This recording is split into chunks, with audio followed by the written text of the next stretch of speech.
LPG तुटवड्याच्या पार्श्वभूमीवर केंद्र सरकारने मोठा निर्णय घेतलाय। देशामध्ये निर्माण झालेल्या एलपीजी तुटवड्याच्या पार्श्वभूमीवर केंद्र सरकारने पाईपलाईन गॅस पुरवठ्यासंदर्भात नवीन मार्गदर्शक तत्वे लागू करत मोठा निर्णय घेतलाय।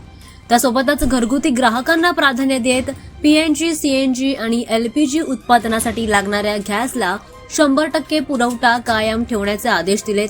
तर औद्योगिक आणि व्यावसायिक क्षेत्रातील गॅस पुरवठ्यावर कपात करण्यात येणार असल्याचं म्हटलं जात आहे।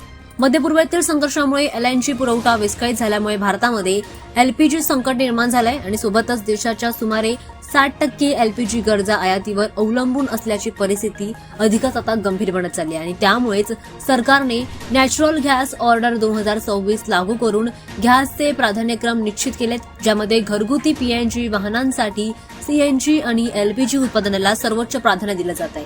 यासोबतच आता राज्यांना गॅस पाईपलाईन नेटवर्क जलदगतीने विकसित करण्याच्या सूचना देखील दिल्या गेल्या आहेत। पीएनजी वापर वाढण्यावर भर दिला जातो आणि त्यासोबतच एलपीजी ऐवजी शक्य तिथे पाईप गॅसचा वापर करण्याचं आवाहन सरकारकडून करण्यात आलंय। त्यामुळे आता येत्या काळामध्ये घरगुती ग्राहकांना दिलासा मिळतोय, तर त्यासोबतच हॉटेल, उद्योग आणि व्यावसायिक क्षेत्रात मात्र निर्बंधांचा परिणाम होण्याची शक्यता व्यक्त केली जाते।